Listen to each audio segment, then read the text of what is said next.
And tomorrow when you get back to work, work hard like you always have. But we've been warned. We've been warned there are evil people in this world. We've been warned so vividly. And we'll be alert. Your government is alert. The governors and mayors are alert that evil folks still lurk out there. As I said yesterday, people have declared war on America. And they have made a terrible mistake, because this is a fabulous country. Our economy will come back. We'll still be the best farmers and ranchers in the world. We're still the most innovative entrepreneurs in the world. On this day of faith, I've never had more faith in America than I have right now. An upbeat speech there from the president, a pep talk, if you will, as he urges the American people to go back to work tomorrow.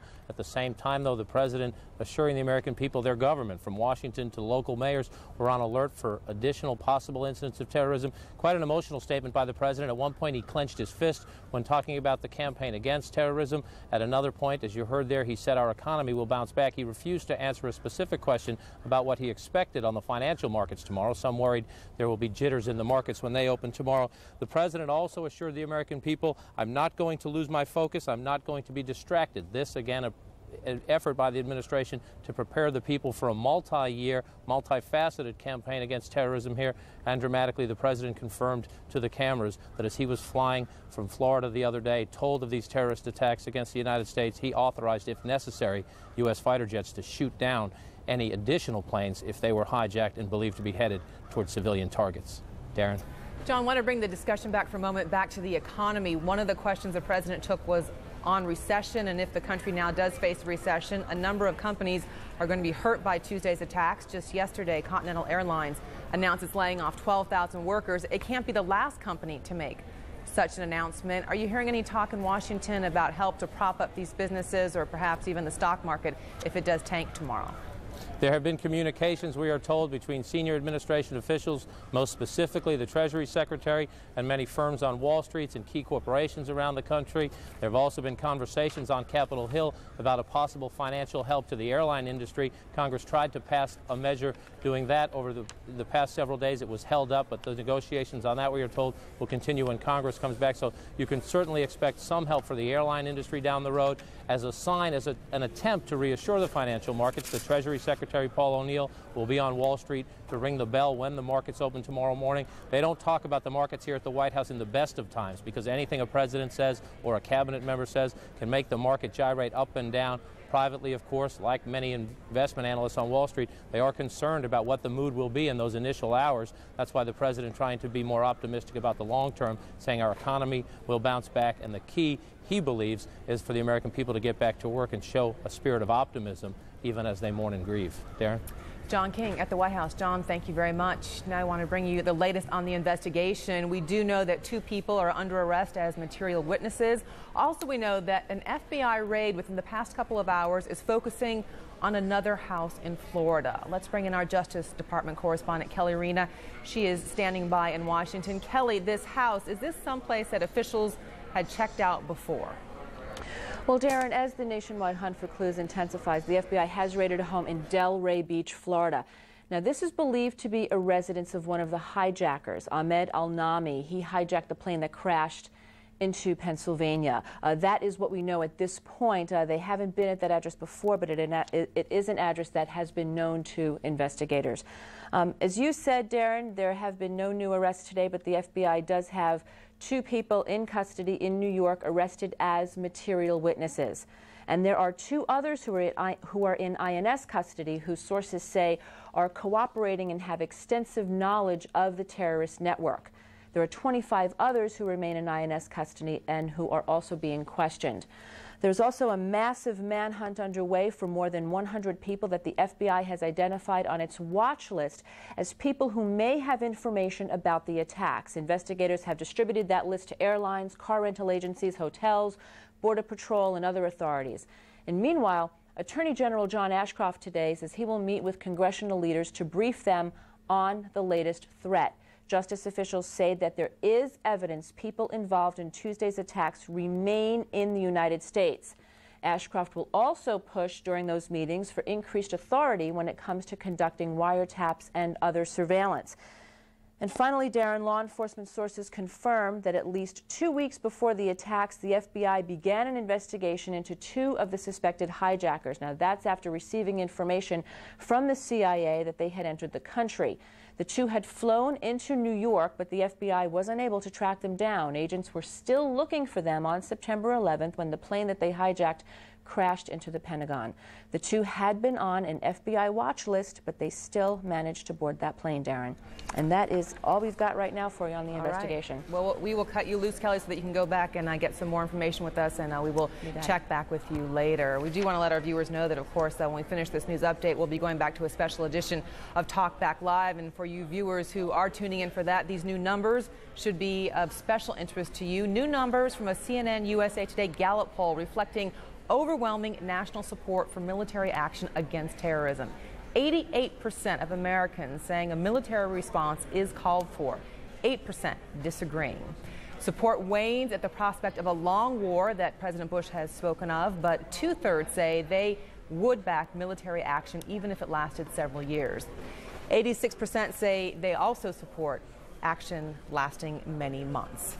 Now to the practical matter of getting back to work and getting back to our lives, as the president had talked about. For a lot of people who travel for business, that means getting back to the skies. And a lot of people out there wondering if the skies are safe. Well, it turns out the government is putting together a task force to make you at least feel and believe that the airports across the U.S. are safe to be in and that those planes are safe to board and to fly. Let's bring in our Patty Davis from Washington. She has more on what's being done to make airlines and planes safer across the U.S. Patty. Well, Darren, that new task force on aviation security announced today by the Department of Transportation in light of the hijackings on Tuesday, and officials are vowing a war on red tape and bureaucracy to make sure that passengers know that it is safe to return to the skies, that they're going to take action as quickly as possible. Now, that comes as representatives of the largest union representing about 50,000 flight attendants says that as early as Monday that it is going to come out and demand new security measures. Many of those have already been called for by the pilots union. Now here they are. We're talking about standardized carry-on rules. They're saying that the airlines allow, in some cases, some allow 3, some allow 1. They want that standardized. More stringent airport screening. Also reinforced cockpit doors. Increased sky marshals usage and more training for flight attendants to deal with hijackings. Now, as far as the number of flights out there today, the latest number coming from the Federal Aviation Administration is about 4,887 flights were in the air as of about 1 o'clock Eastern time. Now, they say that flights are running about 65% of what they would on a normal September Sunday. Now, as for Reagan National Airport, that remains the one very large airport that still is closed, and Transportation Secretary Norman Mineta saying that he's in consultation with other government agencies, including the White House, as to if and when that airport will open. In terms of what aircraft are allowed to take off there today, aircraft are allowed to reposition. That means that some airlines can fly out of there, perhaps taking their aircraft to other airports. And at this point, though, only allowed south takeoffs. Darren? Patty Davis, that would explain the planes that some folks might have seen flying above Washington, D.C. today from that airport. Patty, thank you. Now to New York, where there is no rest on this Sunday, not for those involved in the recovery efforts at Ground Zero. There was a somber ceremony that was held today to promote new fire officials. That after New York's fire chief and his first deputy were lost in Tuesday's attack. But then, right back to the rescue operation.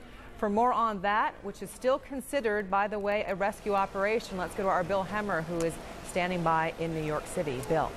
Darren, hello again. Hope springs eternal here in New York City, but with every passing day, now day 6, that hope indeed does fade slightly, knowing that no survivors have been pulled from the rubble since Wednesday, 5 days ago. They believe, though, if there are people still alive inside the rubble of the World Trade Center, it might be below ground. We have a bit of a graphic description here to show you. It is believed that the rubble and debris may be crushed about 7 stories below the street level. There's a lot of room down there. 2 shopping malls, subways. There's a train that comes in from New Jersey into this part of New York under there as well.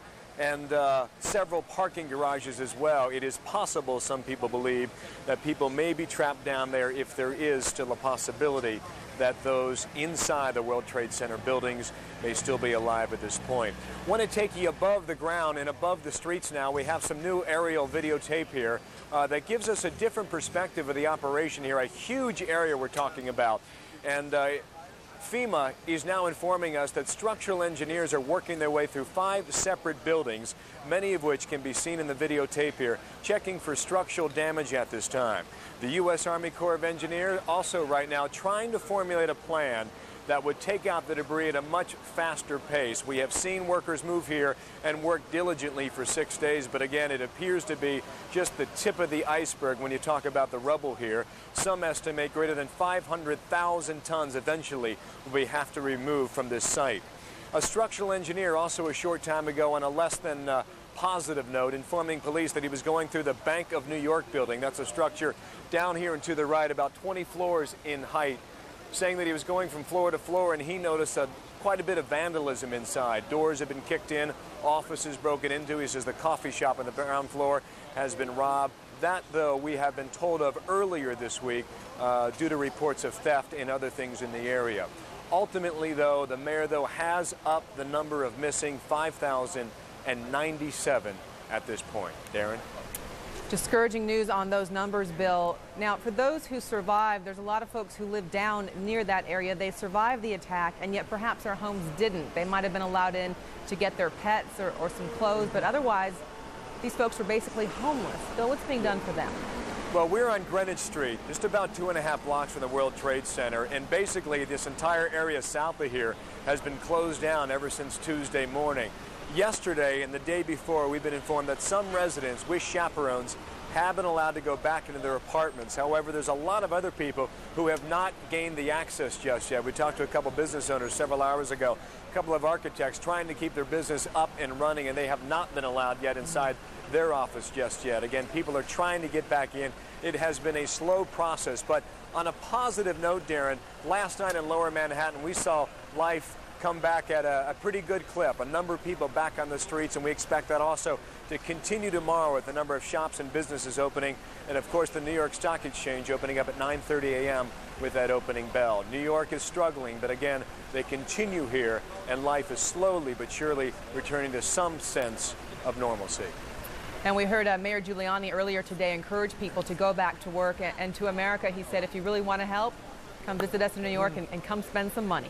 Yeah, he sure did. A lot of people got a chuckle out of that, but he's right. You know, the economic impact here could be dramatic. Yeah, absolutely. Bill Hemmer in New York, thank you very much. We will continue to monitor events from here at the news desk. Once again, we do have a crew on the way to the house in Delray Beach, Florida, where investigators have conducted a raid. We'll tell you the latest on that as soon as we have it, plus any other developments as they come to us here at CNN. For now, though, back to Bobby Batista and more of the special edition of Talk Back Live.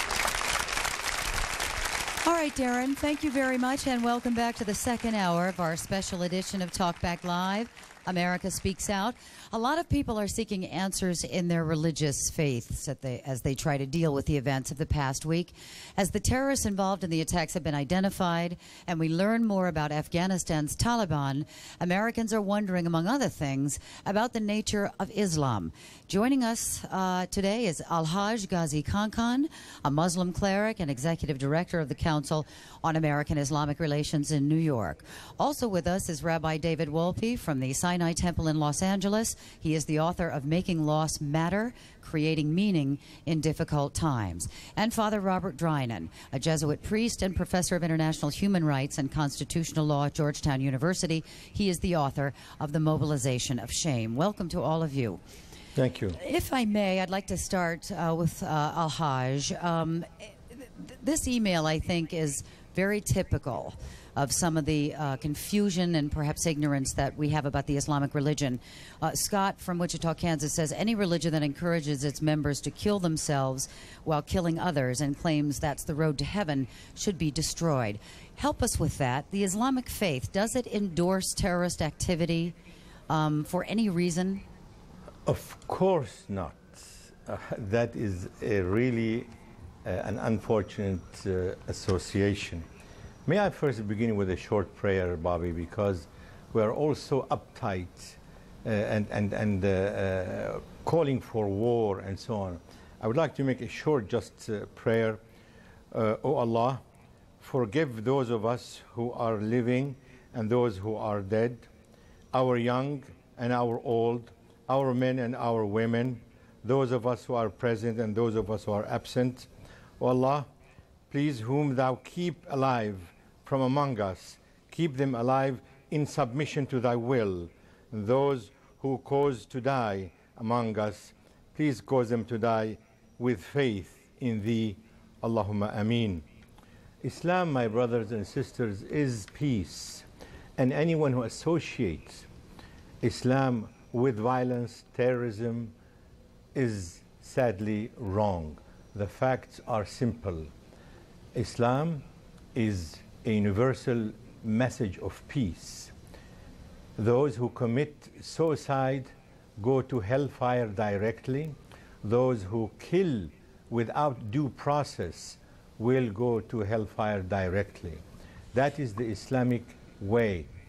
To associate Islam with bin Laden is as if to associate Christianity with McVeigh or Judaism with Baruch Goldstein. I think what confuses people even more, we've heard some folks throw around terms that are associated with Islam, like jihad, which we know means holy war, or a fatwa. Remember that a fatwa was taken out on Salman Rushdie? This is where some of the confusion comes from. If you could explain that to us. Let me, please. The word holy war is a non-Islamic terminology. It was a Crusaders' term used when in the 10th century they attacked from Europe the Holy Land of Palestine. Jihad simply means to struggle and to do one's best to become best in what is a person is doing that is good. Jihad, the fact that I am talking to you to explain to you what jihad is part of my jihad. Education, to control one's anger and one's tongue. To raise children in New York City is one of the most difficult jihads. There is no translation, and I challenge anyone, any of those who so-called experts who say jihad means holy war or Islamic holy war. There is no such two words in the Quran, and Al-Quran is the only authoritative Islamic source of knowledge and teaching. There are no two words called holy war or harb muqaddasa. Muslims are taught only to fight only those who fight you and those who prevent you from performing your religious duties and those who throw you out of your homes and properties. That is what jihad is. It's a self-defensive military act that must be performed by a religious organization or an Islamic government that has a standing army. No one just can give a fatwa and say, I'm going to do this or do that. Anyone who kills in the name of any religion is doing these acts of violence in spite of the religion, not because of the religion. Let me bring Father Drinan in and Rabbi Walty. Father, I think most religions consider their God a benevolent one. So how on earth do you explain to people how God could let this happen? Well, I think that Christians particularly should be very, very penitent today. After all, it was the Christians that really literally crucified the Jews over many centuries and brought about the Holocaust and necessitated the creation of Israel. And likewise, it was the Christian nations from Europe that went to the Islamic countries and, in the opinion of many Muslims, corrupted those countries and took away their religion. And today we have this violent feeling on the part of some, not all, Muslims, that something should happen. Consequently, I hope that all religions in this country will quiet the frenzy and get rid of the paranoia and that tremendous fallacious sense that by military weapons we can make all of this go away. It's a time when all of the three Abrahamic religions, Judaism, Christianity, and Islam, should pray together and talk together and say that the 7 million people of Muslim or Arab heritage in the United States, we should love them as brothers. Thank you. Rabbi Wolpe? Well, first of all, we are enormously grieved, and our first responsibility as human beings and as clergy is to express our pain to the people who are suffering the loss of their loved ones, to pray for the souls of those who have died, and to try to disentangle ourselves from the kind of analysis that is better due to politicians than to clergy. When you ask how God could have allowed this, it seems to me that the answer is both unfathomable and clear. The unfathomable part is how God could have designed a world in which evil could wreak such enormous and painful consequences. But the clear part is that God has granted human beings free will. And just as you saw the exemplary and extraordinary heroism of people in New York, who did remarkable things to save human beings whom they didn't know, who were strangers to them, who gave their own lives on the possibility that they might save somebody whom they had never met and would never meet. It's also true that God gave people the ability to pilot planes into buildings. And the line between good and evil, even though there are evil ideologies in this world, and they are rampant all over this world, but the line between good and evil runs in every human heart. And the people who piloted that plane made an evil choice, motivated in part by other evil men, and God doesn't stop them because God gives us the free rein to make of this God's garden or a hell on earth. Let me go to our audience here. Singh, you're a member of the Sikh faith? Yes, ma'am. And according to Sikh faith, a religious man can never be a terrorist, and a terrorist has no religion. First, I'd like to start with my condolences and my sympathies for the families of the victims of the attack from September 11. And I would also like to express that the Sikh faith totally supports, the Sikh community totally supports President Bush in his vow to eliminate terrorism and its supporters. Let me go over here in our audience to Kevin. You are the, correct me if I get this wrong, but you're a chaplain, I believe, for the Atlanta Police Department? That's correct. I'm a born-again believer in Christ Jesus. I acknowledge everyone's particular ability to worship the way that they want to worship. However, we are here in America. We're born in the land of the brave and the free, and with hope of a bright future and tomorrow. Today, we acknowledge the deaths of all those individuals in New York and in Washington, and I'd like to, like my brother over here, pay condolences on behalf of the Atlanta Police and Fire Department to the police officers and firefighters of New York who are suffering through the tragedies of their losses right now.